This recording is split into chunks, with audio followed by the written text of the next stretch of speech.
Good day, everyone. This is Pineleaf Needles, and welcome to DDO Players News, where we take a look at the latest news in DDO and here at DDO Players. And please welcome my co-host from Ravenloft, Draculita. Hey, everybody. How's it going tonight?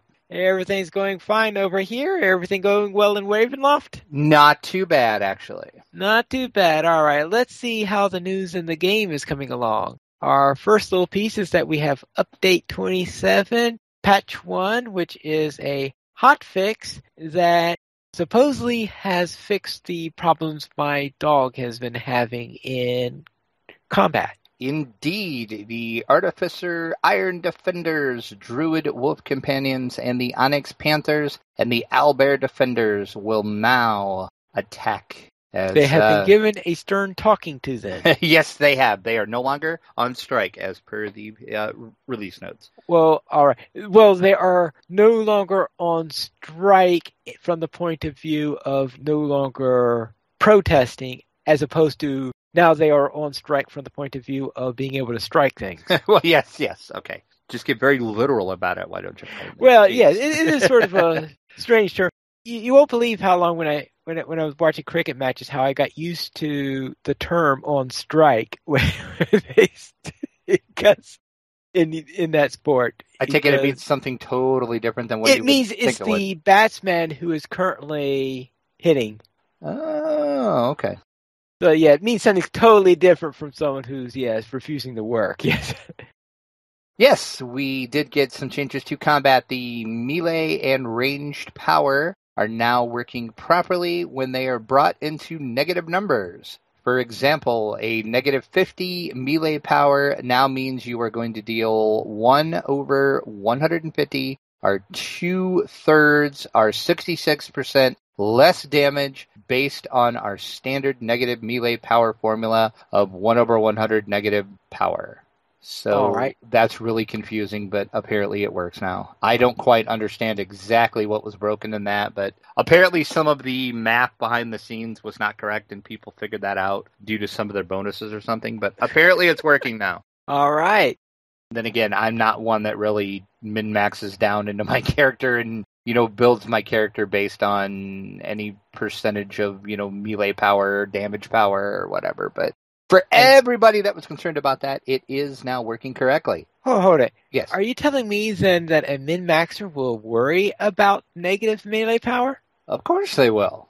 I would have thought they'd only worry about the positive numbers. No, they would worry about both because their build depends on either the positive or the negative. It depends how they did their build. I guess I don't understand what the negative is for, then. It sounds like to me that it makes you deal less damage, so if dealing less damage, why would you want a negative power? Yeah, I don't know. Like I said, I don't know. I don't understand any of that. So if anybody out there can explain to us what it means in English, that would be awesome. Leave a comment in the notes for this episode, because preferably in modern English. Yeah, I have no clue. Also in the patch notes, fixed a issue that caused the Warlock Soul Eater Stricken Soul Enhancement reduced melee ranged and spell power by far more than described. Also, the Soul Eater's inhuman nature now increases the consume and stricken damage by the proper amount. The hirelings got the little fixes that we talked about. And also, they did fix an item, or an issue, I should say, that could cause characters to get multiple copies of certain effect, causing lag when that character was examined. I have a question. Have you ever played Soul Eater? Yes, that's the line that I'm running. Ah, okay. Okay, I guess I thought that Soul Eater, the name Soul Eater sounded like it would be, I thought that was a Cthulhu build as opposed to a Fiend build. Right, nope. All right. I eat people's souls, finally. You eat paper souls, all right. Not just drink their blood, but you also eat their souls. I eat their souls as well. You're a Dementor. Hey, I like it. Okay. So that's pretty much it for the release notes of the Hotfix 1. All right, so let's go into DDO Chronicle issue 155, where not much happens. There is going to be a meetup at PAX hosted by DDO Cast. So if you find yourself in Seattle this weekend as we record this for PAX, or even if you're just near Seattle and you're not going to PAX, but you can get to I forgot the name of the bar that they're going to meet at that is outside of the convention center, so you do not need a PAX badge to attend. Go to the DDO Cast meetup. Say hi to Patrick and all the DDO players that will be there. All right. And speaking of DDO Cast, they have their latest episode up where they debate the big stuff. The big stuff? The big stuff. So go take a watch or listen to that. Just click over in the Chronicle and it'll take you right to the page. And what does big stuff mean? Well, it is the most important topics that they thought of in DDO that they decided to debate. All in the same episode. All in the same episode. And how many years did that take? It actually wasn't that long, believe it or not. It was a great debate, great guests they had on there, and some interesting conversation was had. So you definitely want to check that one out. The Damsels of DDO headed into the Vale of Twilight. So click over and listen to their latest episode to hear their not exploits, but their what's the word? Exploits is exploits is probably an unfortunate word, but yeah, yeah. But yes, that is actually a proper word for. I was trying to think of a better way to say it. Adventures. Yeah, because exploit in the MMO terminology is usually not a good thing, but they're as DDO Central is saying in the chat, their adventures they had in the Vale of Twilight. There you go. That's better. We got a little shout out for our last episode as well. And everybody's favorite Shady Rogues continue their trek through the landscape of DDO as they head into the caverns of Cormyr. So go check their latest episode out. And that is it for the Chronicle.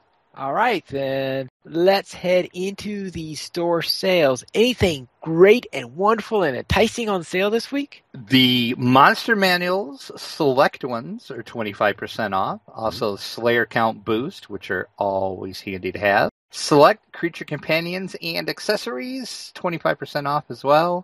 And then there's the companion name changes that are also 25%. For those who can't get their name right in the first place. Then again, people, I'm just saying, name it right the first time, and you don't have to pay to rename it. Yes. Just a little tip. The free sample of the week through August 28th is a Guild Airship Beacon. You will get 5 of those with the coupon code BCN88. BCN88, 1 per account as always. And go ahead, Pineleaf, try to figure the code out. I dare ya.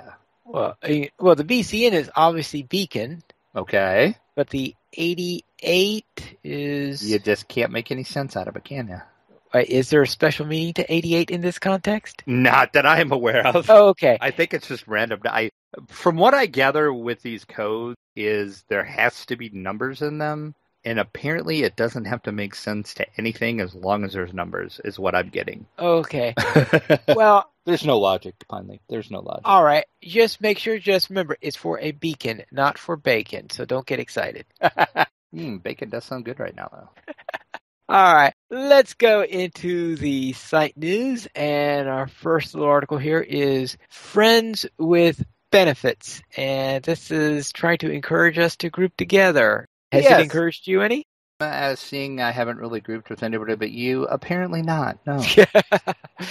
Though I did, in my defense, I did open up the LFG panel when I was playing this weekend to see if by chance anybody was running Quest Out in the Orchard that I needed to run. And at least on Caneth, nobody was running them. So, yeah. But basically what this is Musk was talking about how he kind of had the idea to create something called the Guild Party Renown bonus. And he said what his idea was a guild that would be running dungeons and raids together would receive a bonus of 50% additional renown earned for grouping together. It would be a majority bonus, so it would have to be a 4-6 split for the dungeon and wilderness areas, then an 8-12 split for raids to qualify.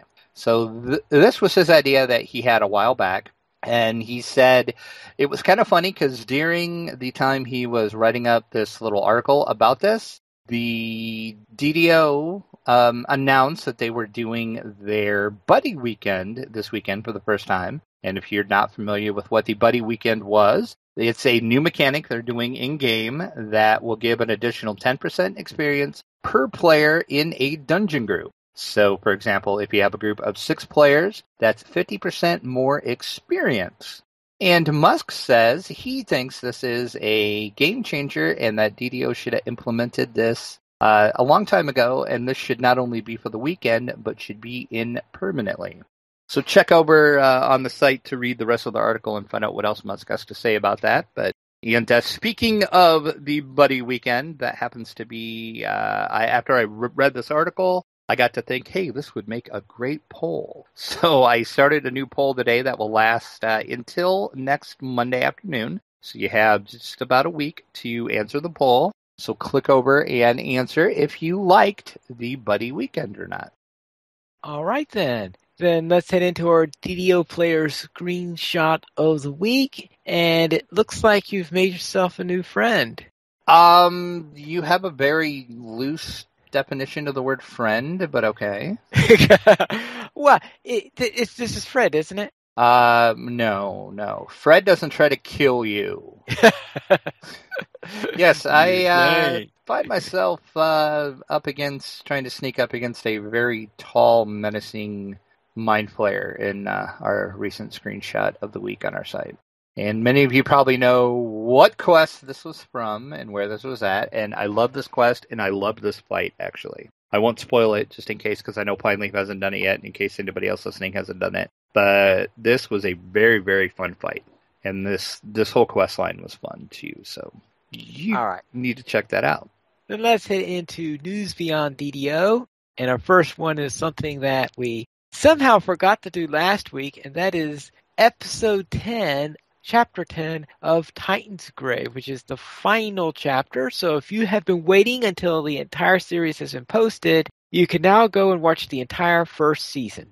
That is right. I cannot believe that we forgot to talk about this last week. We realized this as soon as the show ended last week. I think about at the same time we both said, oh, Titan's Grave, dope! So the first season is now, as you said, completed and all wrapped up. And I must say, they left you wanting more. That is all I'll say about it. Very definite. I have to say that Will Wheaton will certainly do well in a storytelling cliffhanger contest against Shahrazad. Yeah, it was really good how they edited it. And the little blurb about this episode, just to get you caught up, is the party has finally passed through the portal activated by the staff Forlorn Hope. They find themselves in a land permeated by evil and chaos. Our heroes venture forth to face their final enemy. But what exactly awaits the group as they make their way to battle the weakened prophet? And once they get to her, will the party manage to survive? Ooh, that's the real question. And as I said in the post I did for this, the season 1 of Titan's Grave was amazing. I thought it got better with each episode. And I cannot wait for season 2 to see what happens. Well, a good RPG works that way because, let's face it, during the first few sessions of an RPG, the group is still trying to feel their way working with each other. Now, they did spend a little time up front working on their characters and stuff like that, which helped them to start to get that meld together. But let's face it, no matter what, until you're actually starting to play and stuff like that, your group is certainly not going to gel with each other. And if you've got a good GM and you're running together, then it becomes better as time goes along. Right, exactly. And I think that's why Titan's Grave worked so well, is because the blend of the players that they had, and of course Will Wheaton as the GM was just amazing. He did an amazing job, and all the players actually did an amazing job. But of course he knew that because he handpicked them to do the show, so he knew what he was doing for sure. That's right. So of course they're ripping Hank Green for not living in Los Angeles. That's right. I think that's why it's taken so long to get season 2, because they have to get him back to LA so they can record it. Right. And now we have Forgotten Realms. The Archives is now available on GOG, and GOG is Good Old Game. Oh, Good Old Games. I guess that makes sense. Yeah, for some reason they changed their name. They used to be called Good Old Games. Now they're just called GOG. I'm not sure why they They dropped the good old games. But anyway, basically, Well, if you're not familiar with them, what they do is they sell older games, but the, I guess, bonus you get for buying them from GOG is they are all DRM free, which is a godsend because, sometimes on some of the older games, I have a few actual games that I bought that I cannot get to run anymore because the company that created the game and the DRM is no longer in business. So there's no DRM server for it to check to see if the game is an actual legit copy. So I can't play it anymore, which is kind of frustrating when you actually pay money for a game and then you can't play it, 4 years later, but whatever. So yes. So GOG is all DRM free, and they finally got the right to do all of the Forgotten Realm archive games. And their vice president of business said the rights were literally scattered all across the world. It took us several years of searching and dead ends to round them all up. So what this is there is 3 collections that you can get for $9.99. And collection number 1 will give you Eye of the Beholder, Eye of the Beholder 2, and Eye of the Beholder 3. I sense a trend there.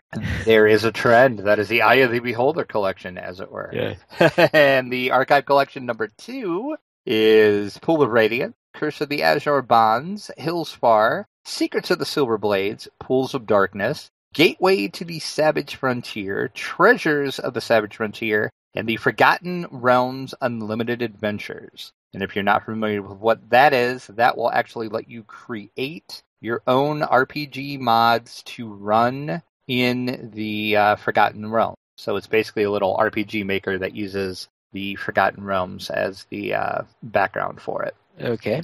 And then the collection number 3 is Dungeon Hack and Menzo Banzarine. And if you ask me, the best deal of the bunch is that collection number 2. Don't get me wrong, Eye of the Beholder is a great game.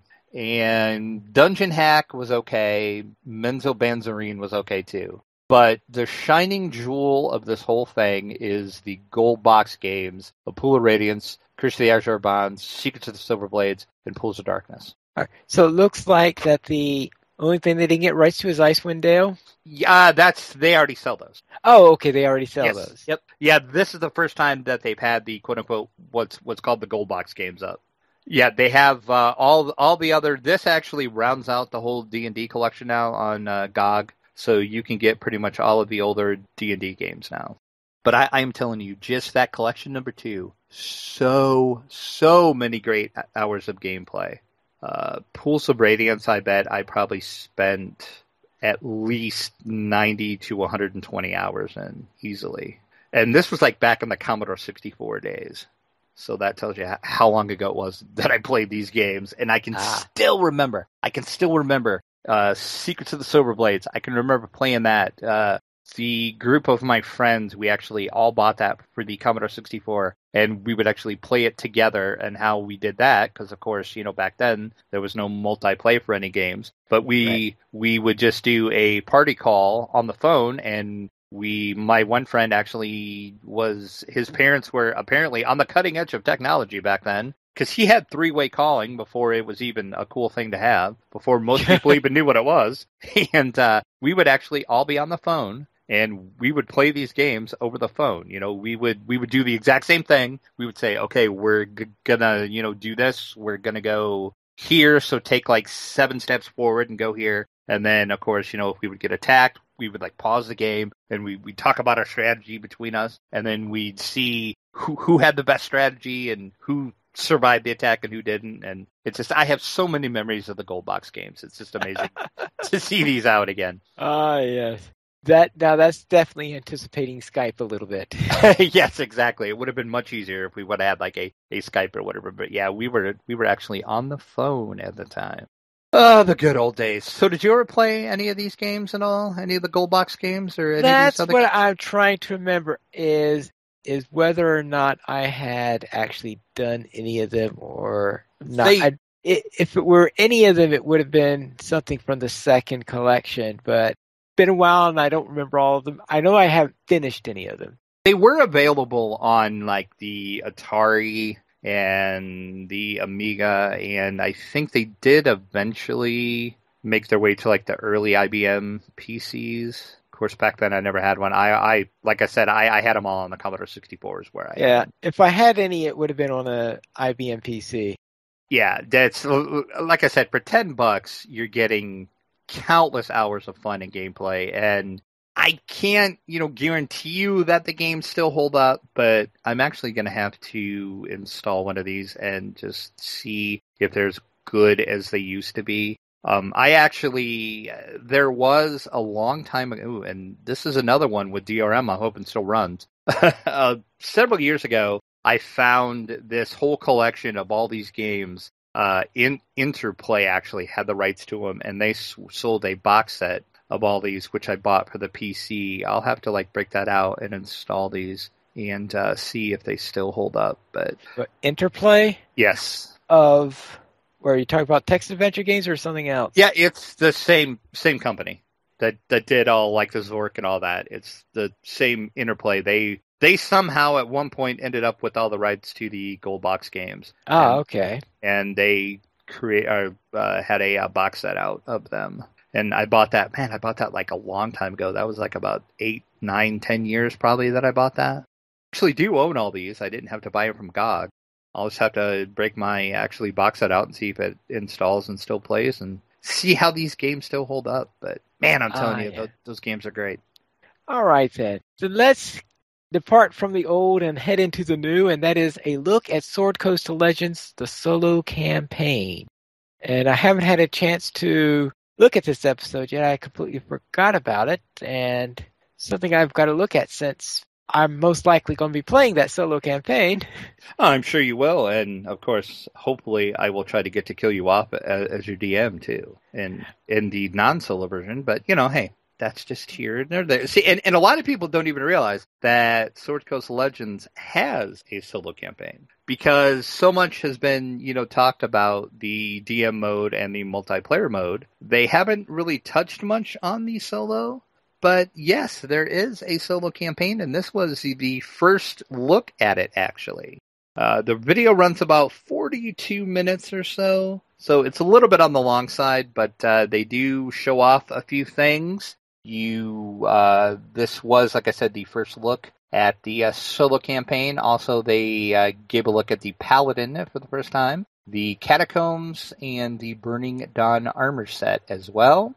And the thing you want to watch for in this video, and I won't spoil it at all, but it's funny to hear them talk about the rat, I'll say. Okay. Right now, there's something with the rat in the game, so that's all I'll say. All right. Now, I noticed, though, that they also had a couple of shorter videos highlighting the Hobgoblin and the Mind Flayer. Yes, I was going to do post on them, but I never did. I probably should do a little roundup post to talk about that. But yeah, basically every week on Twitch, on their official Twitch channel, they are doing little playthroughs. 1 week they're showing off the solo play, or 1 week they showed off DM mode. 1 week they actually created a campaign, a little mini campaign in a dungeon for a couple players to go through on the fly to show you how you can do that. So it's well worth subscribing to their Twitch channel. And then, of course, all their videos that, they live stream on Twitch will eventually go up on their YouTube channel as well. All right, then. Then let's head into our week in DDO. And what did you do this week? I drank with some beholders, finally. You drank with some beholders? I drank with beholders. You mean as in alcoholic beverages, or did you suck their blood? Nope, I had some alcoholic beverages with beholders. That's why they called it delirium? Yeah, it very well could be. Yeah, I started questing in the 12. I went in there and picked up delirium. And if you've done that quest, you know what I'm talking about. The first part of that quest, you have a few drinks with beholders. It doesn't end well, but that's all I'll say. I won't spoil it for you, Pine Leaf, since you haven't done it yet. All right. And then after my little drinking with beholders stint, I went into the Veil of Twilight. So I started doing the Explorers, the Rares, the Slayers, all of that out in the Veil. And I must say, and I can't pinpoint why exactly, But I think so far the Vale is my favorite place ever in DDO. Ooh. And like I said, I really can't pinpoint the reason why, but I'm just having so much fun out there. And I'm not even really questing yet. I haven't done any actual quest out there. All I'm doing is just the Slayers and Explorers and all that. All right. And what level is the Veil? 14, 15, 16, that range. All right. So therefore, after we finish the quest that we're doing in Giant Hold, we could hit into there. We could go into the 12 and do Delirium and then start that quest line and then, go into the Vale. So we could.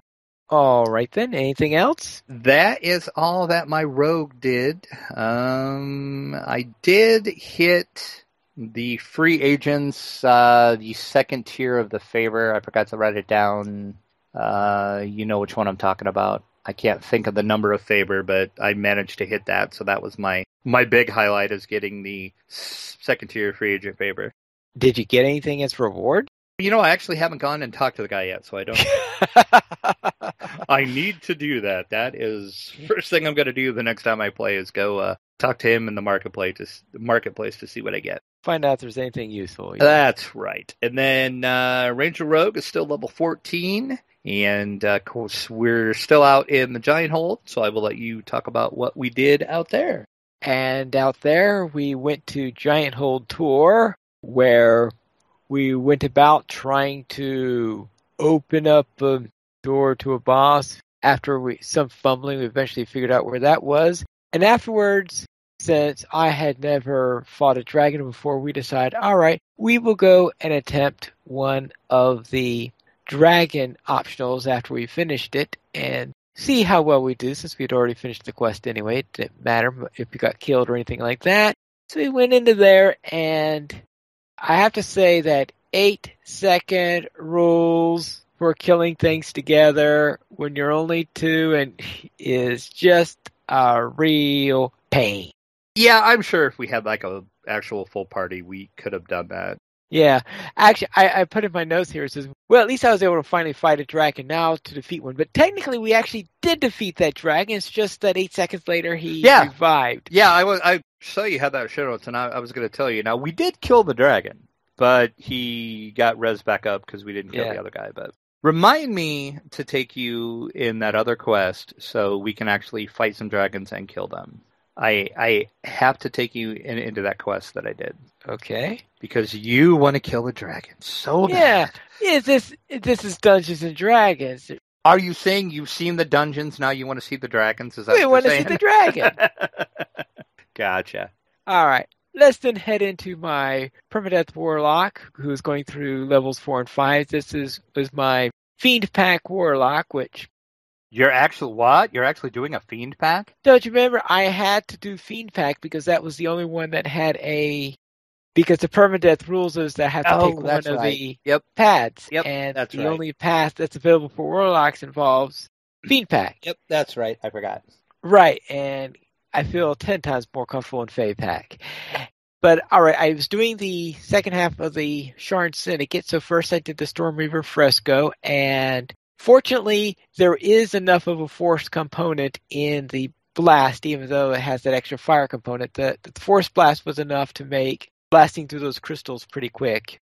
Then I went to the Bookbinder Rescue, and it's very tough. The Bookbinder Rescue I always find very tough when I'm playing a character that is very poor on melee damage, because getting, unless of course they have the ability to open up locks. But I didn't have the ability to open up locks, and bashing down doors is very difficult, and I'm always scared that, by the time I get in there, the person I'm trying to rescue is going to be dead because I've been hearing the door bash in.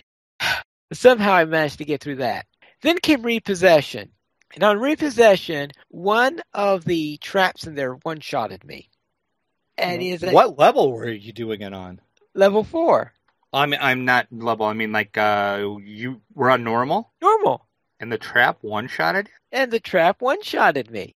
And now, I panicked when I saw this because it said incapacitated. I forgot that. No, incapacitated doesn't mean dead. True. Incapacitated means that the cleric still can heal you. Unfortunately, I forgot that, and it so happened that this character had, in a DDA role, actually had once rolled a Sibley's Cake. And one of the rules is if I have... Now, I'm not allowed to buy a Sidley steak cake in the store, and I'm not allowed to grab one from another character through the bank or anything like this. But if I happen to have a Sidley's bank on me and there's somebody that stuffed the thing down my throat, then I can revive with it. But as I said, hopefully, if I didn't have the cake on me, I would remember, yes, the cleric can heal me at this point, but because the cleric took her sweet time in doing it, as usual. So you're saying, in this case, the cake was not a lie? The cake was not a lie. The need to use the cake was the lie. Okay. And then, of course, I did come out and slay to finish the Charge Syndicate. Then I went to the Steam Tunnels, where I did, the 4 parts there.